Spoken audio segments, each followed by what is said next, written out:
You are listening to the Atlanta Real Estate Forum radio show, Around Atlanta edition, showcasing the best of Metro Atlanta, our communities, the attractions, and the special events that make Atlanta great. Welcome to our virtual town square. And now, here are today's hosts. Good morning and welcome back to the Around Atlanta edition. I am your host, Todd Schnick, joined by my friend and colleague, Carol Morgan. Before we begin, we do want to thank New American Funding for being our 2021 show sponsor, now our 10th year on the air.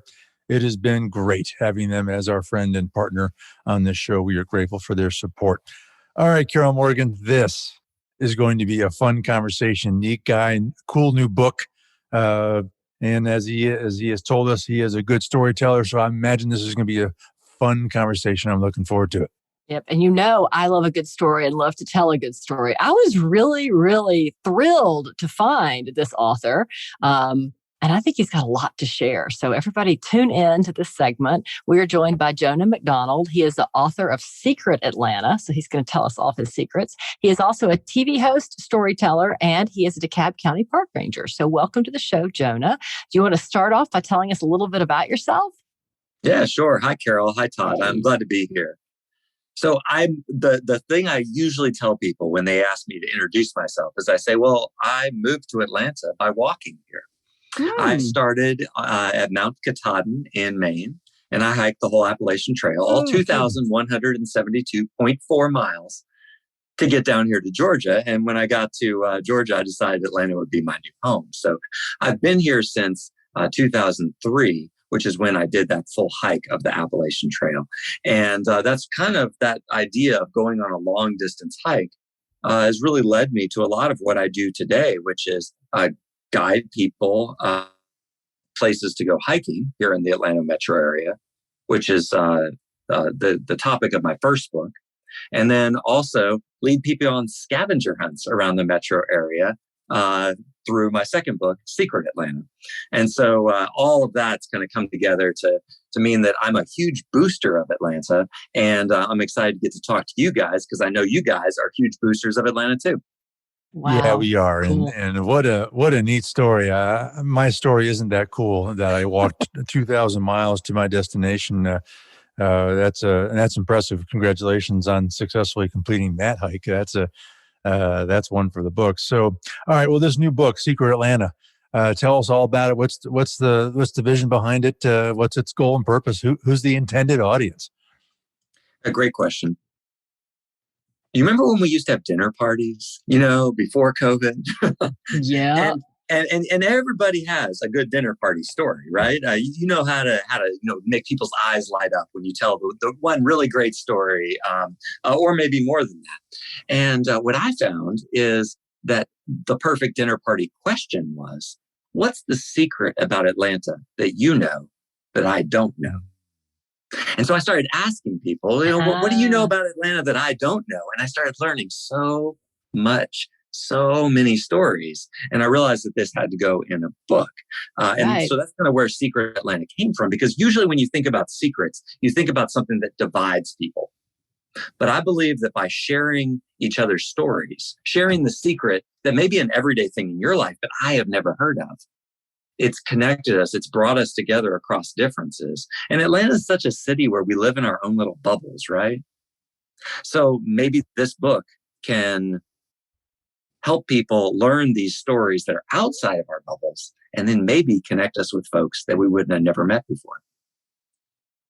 Yeah, absolutely. Brilliant. Yeah. Well, I had the pleasure of attending Oglethorpe University here in Atlanta for 4 years. So when you said Crypt of Civilization, it made me think of one that they had there. But I think it's been opened now with a time capsule there. But supposedly there's an elephant buried at at Oglethorpe. Do you know anything about this elephant? And then now I don't know an elephant at Oglethorpe. So this is a story I want to got to check out the elephant at Oglethorpe. Okay. And then give us the teaser for some of the fun stuff in the book that people might find out. You don't have to give like the punchline, but tell us what they can, read about. Like you mentioned a two-headed cow. Yeah. So one of the fun things about this book is that it includes 90 different secret stories. Now, the stories are all rooted in a place. And so, for instance, when you mention an elephant being buried, I immediately think about the two elephants that were the first, pachyderms at the Atlanta Zoo. They were originally owned by Asa Candler Jr., who was the heir to the Coca-Cola fortune. Right. And he actually had these elephants on his property in Druid Hills until the neighbors got so upset by the smell, the sound. Flies. Oh, gosh. Yeah, it sounds horrible, right? Who wants a zoo in their backyard or front yard, as the case? So he eventually gave his elephants and his other menagerie of animals to what would become Zoo Atlanta. Wow. And when those elephants passed away, because even though they live a long time, they do, the city realized that the kids of Atlanta had grown so connected with those elephants that they needed to put up kind of a shrine for pilgrimages. And so on the side of Key Road, right next to what used to be called the Honor Farm or the Old Atlanta Prison Farm, which is kind of south on Moreland Avenue in DeKalb County, they buried elephant carcasses and then put up a little shrine to these elephants. And people would come on pilgrimage to go visit the gravesite of these elephants. Now, today, you now know the story, but today you've got to go to Key Road and you really got to hunt for it. Because the monuments are gone now. There's just a little square of edging and some old crushed marble.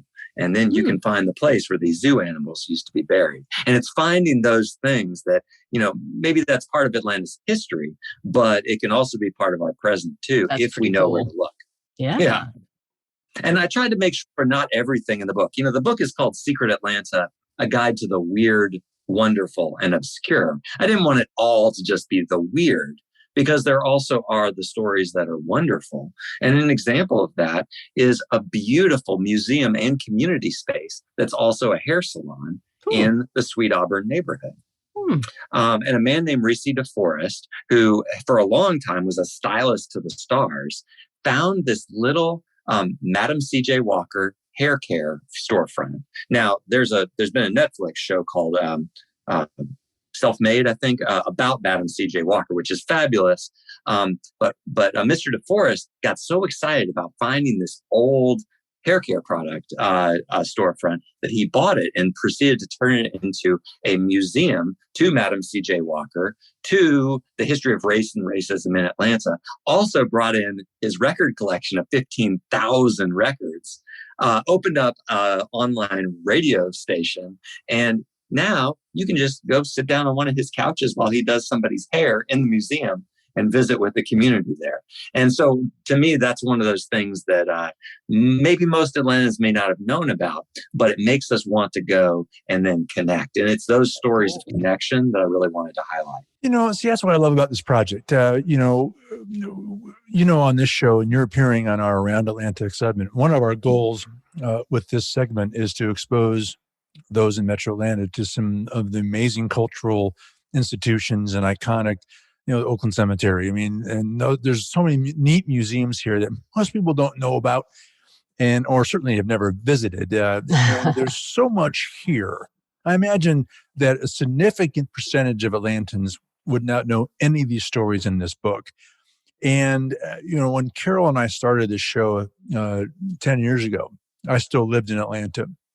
And in 2016, I moved to Chicago, and we've continued doing the show. Now you need to write Secret Chicago. Well, it's been written. It's been written. It's really good. It was one of the books that inspired Secret Atlanta. And that's kind of where I'm going with this, is that when I moved here to Chicago, I thought, I spent 15 years living in Atlanta, and I didn't spend as much time as I should have really learning about its history, which is fascinating.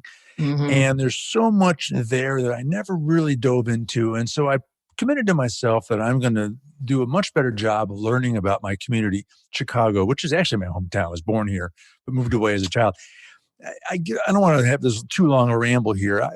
Jonah, what I've encouraged everyone to do is, no matter where you live, there's amazing stories to tell. There's amazing mysteries to unravel. There's neat secrets. There's weird and wonderful things everywhere you go. Most people don't take the time to really understand those things. And I love what this book's about, is to kind of open the eyes of people about all the amazing stuff in their own community. And that's got to be one of the main goals of this thing. Yeah. Absolutely. I mean, you hit it right on the nose that we so easily silo ourselves. Not somebody that goes and has lunch at Plaza Fiesta on Buford Highway, every afternoon. You may not even know what Plaza Fiesta is. Right. Well, Jim, just briefly, it's a mall designed to kind of feel like you're in a Latin American neighborhood. And when you go in, you're going to hear more Spanish than you are going to hear English. Some of the best tacos in town are there. And if you want to buy a quinceañera dress that looks like a Disney princess, which my daughter really wants to get, and it's a perfect place to go as well. And so, if you go there regularly, you know it. But if you haven't heard of it, what a fun outing to do to like get outside your typical cycle of what you consider Atlanta to be and try something on that's new. And maybe you'll meet somebody that you hadn't met before. Maybe you'll have some food you hadn't tried before, or maybe you'll just have another story to tell around the dinner table. Yeah, how fun is that? So tell us some more stories. What's kind of the weirdest thing you've seen or the strangest thing that's included in the book that, shocks readers? They would just never know that. Oh, shocking. Well, I don't know about, I don't know about necessarily shocking, but I want to tell you the first thing that I wanted to include in the book and the reason why I didn't include it, and then what I included instead, because I think that all ties into your question. So I live very close to a Schwann's pie factory. Like Schwann's, the food company. Yeah. And it smells so good. Oh, I bet. It smells like brownies and cookies and pie all mixed together. That's terrible. You can smell it for a mile away. I would go out on jogs and feel like I gained weight because I was sniffing in all this sugar, right? And so I decided that has got to be included in Secret Atlanta. And I started the process of wading through the bureaucracy of a large corporation, trying to find the right person to tell me why this smells so good. Right. And I finally got a hold of the right PR person, and she explained to me that this is a pie factory, but it's a cream pie factory. And if you know anything about cream pies, they're not baked. So why does it smell so good? And it turns out that Schwann's was baking cookies, fresh baked cookies. And then they had a special giant cookie smashing machine in which they would smash the cookies up and then use those to make the crust of their pies. And I mean, what a great story, right? It's not only a great smell, but it's actually, they bake cookies just to crush them. To use them for the pies. Interesting. Yeah. So I got really excited. So that, and that, in many ways, that story, that question was what inspired this book, Secret Atlanta. And then I got a call back from the PR person saying, "Oh, Mr. McDonald, I'm so sorry to tell you, but we have now moved our cookie operation to Missouri. You will never smell that smell from your neighborhood again." Oh, I know. Well, one, I'm sad to not have the smell, but also the story. Mm-hmm. And I couldn't include that because now there's not really a place connected. I can say, oh, there used to be a smell here. What fun is that? There used to be a great smell. You can't smell it anymore. No. But right at that time, somebody sent me an email and said, "Have you ever been to the miniature chair gallery?" What? And I said, "Oh, what?" So I immediately drove out to Stone Mountain and I met a woman named Barbara Hartfield who runs a 3-room museum that contains the Guinness Book of World Records collection of miniature chairs. And right in the little strip in downtown Stone Mountain, she has a historic antebellum home that she has converted into a miniature chair museum. What's a miniature chair, you ask? Yes, that's what I'm like. Are these dollhouse chairs? Or do people sit in them? Or she is very clear. These are not doll furniture. Okay. These are miniature chairs. I don't really know where the line is with that. But Barbara has found chairs of all different sizes. She has a pincushion chair. She has Christmas tree ornaments. She has, like ships in a bottle? Yes. She has chairs in a bottle. Okay. And I kind of, honestly, I rolled my eyes a little bit, right? Because do I really want to go spend my afternoon looking at miniature chairs? But when I walked in, her delight at these chairs just seeped into my skin, and I just loved it, the whole experience. And at the very end, I said, "Barbara, you love these miniature chairs." "Yes, I do, Jonah. Yes, I do." Do you have a favorite real size chair? And she looked at me like I was from another planet. And she said, I've never thought about that before. I love it. Isn't that the real power of this, is the fascinated, passionate human behind all this weird stuff? I mean, isn't that what this is really all about? Part of my goal is I want people to get their butt off of Netflix, and there's a much more interesting, wider world out there than what you just sit and stream all day long on your sofa. Get out and see someone's weird stuff. It opens your eyes. It builds a stronger community, which is kind of a point you made at the top of the show. Another value of this is bringing us together.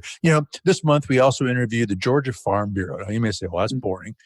But what we learned about was a program where there's all these amazing farms all over Georgia that are inviting you to come see them, learn about them, see what's going on there, meet animals, see the food they're growing. Produce. And these farmers are they're thrilled to welcome you and teach you what they do and how they live their life. There's so much of that out there that people could be exposing themselves to and learning about their community and broadening their perspectives and opening their minds. I mean, that's kind of what this is all about. Is just there's just so much. I don't need to see a small chair, but I would love to sit and talk to a woman who finds that fascinating. To me, Right. that would be scintillating.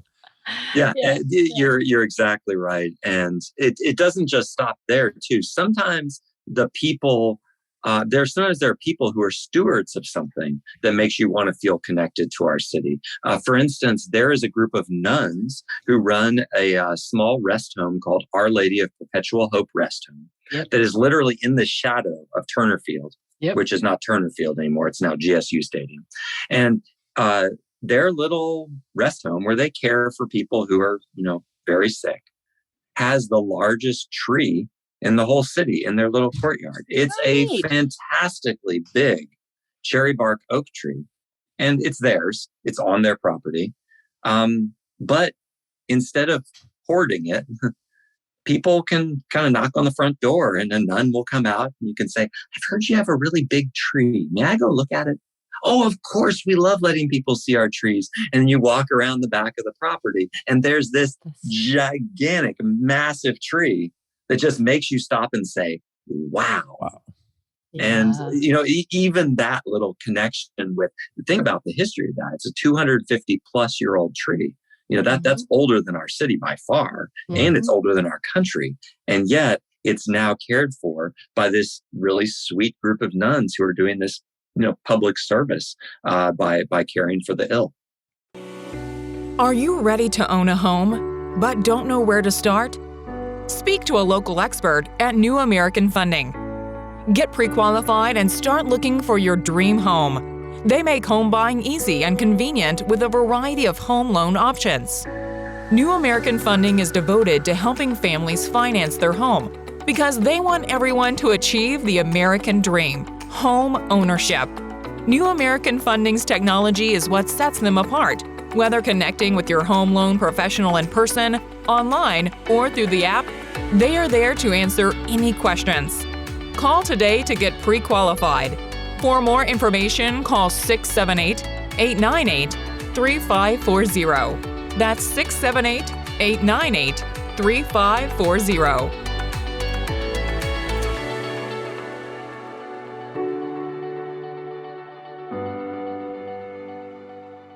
Well, talking about a tree is a great segue for you to tell us a little bit about your other book, Hiking Atlanta's Hidden Forest, In Town and Out. What does that book have in it?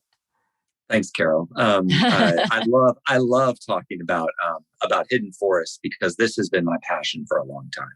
When I first got done hiking the Appalachian Trail, which I mentioned at the start, I had this idea that nature had to be extreme. I mean, I had just finished a 2,000-mile hike, right? And so I found myself leading outdoors adventures for kids, driving them 2 hours to get to quote unquote real nature up in the mountains. Right. And then having to hustle them out of the bus, show them nature, get back in the bus, and then 2 more hours with a group of screaming second graders back to Atlanta. And I decided there just had to be a better way. And I started looking around for the places in our city that feel like you feel when you're up in the North Georgia mountains. And I found so many spots. And I looked around for a guidebook that would tell me, what hiking trails are there. And I didn't find anything. There's a couple hiking guidebooks that tell you how to get to hikes from Atlanta. But what about in Atlanta? What about in the metro area? And so that's where hidden forests came to be.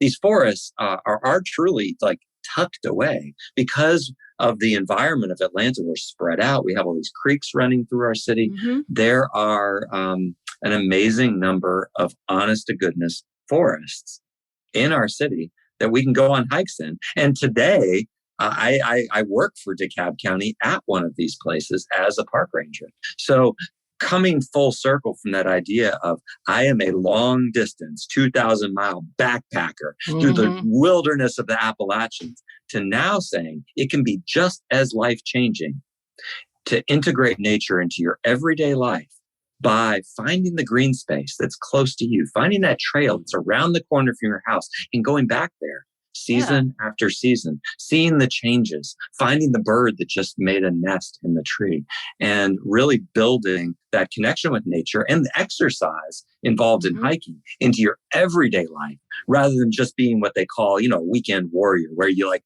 drive up to the mountains and then do a quick hike and then back to town. What can we do, week after week, as opposed to just like one big trip a year?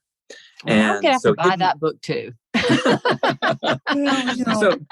Go ahead. It's the same thing we talked about with all this other neat stuff. I don't think people or Metro Atlantans are aware of all these little hidden nooks of nature where they can go escape. And some of my favorite conversations on our Around Atlanta segment have been things in and around the Chattahoochee River. Yeah. This thing that everyone drives over 1,000 times and never even acknowledges that it exists, but there's so much amazingness offshooted off of that, just that little river. And I'm sure your book points to dozens of other amazing little opportunities that are not hard to get to, even in our big traffic laden city. There's amazingness all around, and I'm kind of seeing a theme in your books here is get your butt off the sofa and get out and start living life, Yeah, and it's been so hard during the COVID pandemic to not feel isolated, especially when we literally have to isolate. So what are the ways that we can find connection, but safely? And I really believe that doing things that are outdoors, be it a walk through the city or a walk through the forest, can be one of those ways where we kind of like bring ourselves back to sanity and connection after all of this social distancing and isolation that we've been doing. Yeah. Well, what are you excited about for 2021? And is there another book in your future? I do plan on writing a sequel to Hidden Forest, so a second volume that includes 60 more hikes. Because when Hidden Forest was published, I didn't realize, but I was kind of at the start of this movement in Atlanta of redefining ourselves, not just as of a city of traffic and Coca-Cola, but of a city that really embraces all of the aspects of who we are, everything from trap music to nature trails. And there's been so much of a movement towards people coming back into the city and finding nature near them that Hidden Forest doesn't even cover, but half of what Atlanta has to offer. So I am going to be writing another one. But a couple of the projects that I've been particularly excited about recently, I got to partner with the Atlanta Science Festival, and they asked me to write tours and create maps with a graphic designer that they're calling discovery walks. And so, as you can see, this is very on brand for Jonah. It's a walk through our city, finding the hidden spots where you can learn science hidden in our neighborhoods. So now the Atlanta Science Festival is over for this year, but you can still get the Discovery Walk maps from the Atlanta Science Festival. And then you can go on a walk through the Beltline in Piedmont Park, downtown Decatur, Sweet Auburn, or even Cascade Springs Nature Preserve, which is on the west side of town. And as you walk, you have this map in front of you. It tells you where to go. and it tells you all these science facts along the way, which are really science stories, because you know me by now. Everything's going to come back to a story. So, getting to do projects like that, just other ways to bring kind of a twinkle to people's eye and give you another story that you can dig deeper with and share with your friends.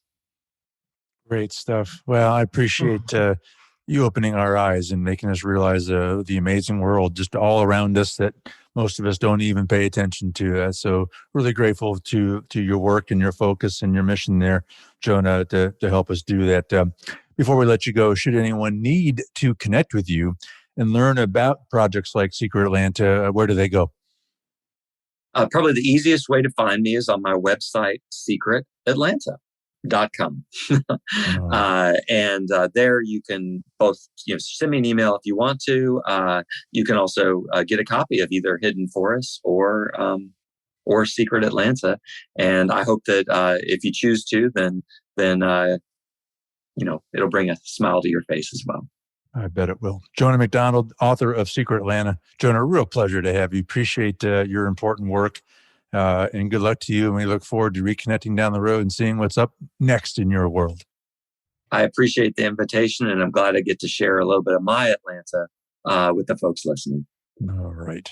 Well, that wraps this week's Around Atlanta edition. On behalf of our show sponsor, New American Funding, my co-host, Carol Morgan, I am Todd Schneck. Thank you for tuning in and listening. That's all the time we have for today.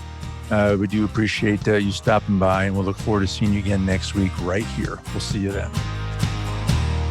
Atlanta Real Estate Forum Radio is made possible by Denim Marketing, the publisher of Atlanta Real Estate Forum, Atlanta's favorite source for real estate and home building news. Denim Marketing is a comfortable fit, like your favorite pair of jeans. Denim Marketing tailors marketing strategies to meet your specific needs and niche. Try them on for size. They will work to create a perfect fit for your company's marketing program. Call them at 770-383-3360 or send an email to info@denimmarketing.com. For more information on Atlanta Real Estate Forum Radio or to inquire about being a guest, contact info@atlantarealestateforum.com.